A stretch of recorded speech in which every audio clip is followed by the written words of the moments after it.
Okay, my name is Dillon, and this video exists for classroom management. So I want to talk about communication with students.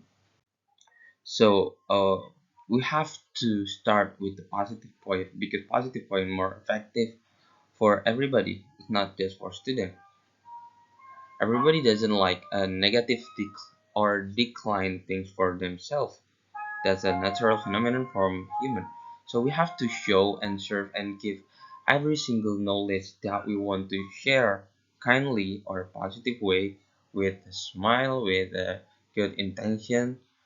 So we also can tell to them that things that we share is useful, so they can know and realize with utility of knowledge that we share.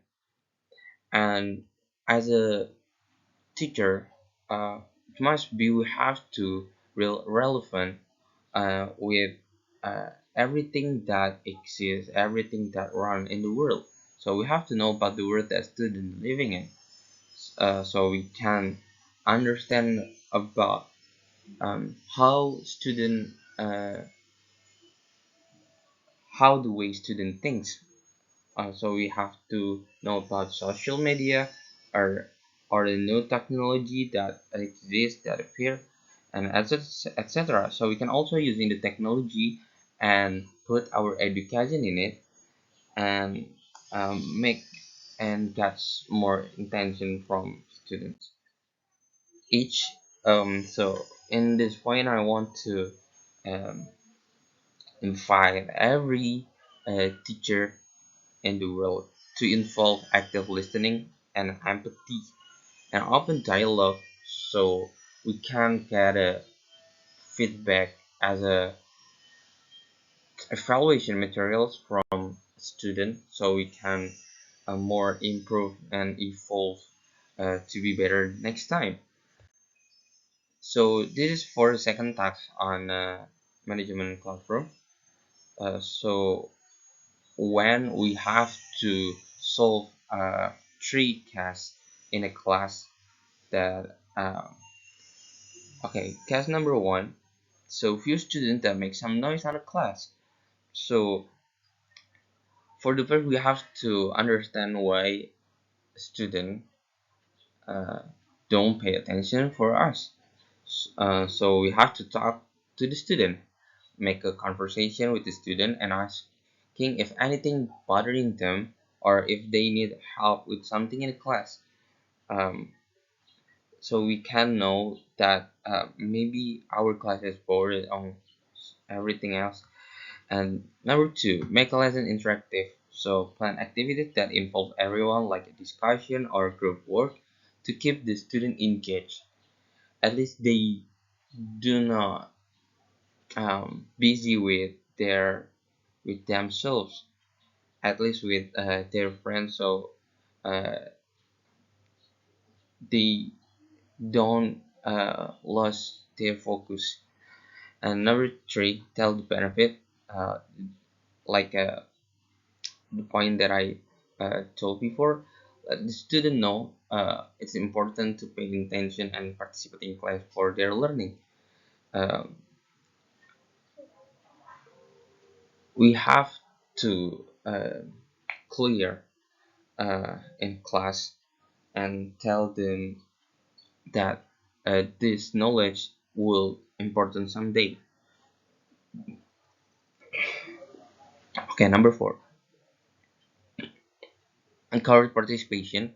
Praise them when they do participate and offer support when they need it. And number five, use pictures, model, or activities to make learning more interesting and easier to understand. Sometimes we have to know that we don't, um, uh, we are not actors. We don't, uh, we couldn't get more attention like them because we are just normal human. So we have to using the tools and the other things like pictures of models or everything else to get more attention and interesting. Number six, set short goals. Break tasks into smaller steps and celebrate achievement along the way. So we are focused in last goals when just a point from the last task. It could be making them burn out. So got a little goals will make them get more winning uh, more than usual. And last is involve parents. So keep parents in the loop about their child's progress and ask for their homework at home. So the second case is a student that disruptive in class. So first talk to the student, have a private conversation with the students and ask them why they feel need to disrupt other for attention. Because listen with empathy and explain why this behavior isn't acceptable and can make classmates uncomfortable. And number two, be a role model. So the expected behavior by being a good role model, give attention and support to all students fairly. This helps the student understand that attention doesn't always come from negative behavior. And number three, positive reinforcement. Praise the student when they behave well and don't disrupt classmates. And acknowledge their positive action and give rewards to encourage more positive behavior. Number four, collaborate with parents. Involve the student parents to understand any outside factors that might be influencing their behavior from that student bring from home to school or from school to home. We can find solution to help the student grow and develop positively. Behavior intervention. If the disruptive behavior continues, consider behavior intervention, such as a consequence schedule or behavior plans tailored to the student needs. And number six, the last is counseling. If necessary, refer the student to the school counselor or invite the student to talk with us. Child psychologists also be needed, and for further assistance in addressing behavioral issues and understanding underlying cause. And yeah, last case number three, fight in class. So what we have to do when we saw a student fight in class? So we have to separate her and calmly separate the children involved in the conflict to prevent any further escalation. And number two, listen attentively. Give each child an opportunity to express their side of the story without interruption.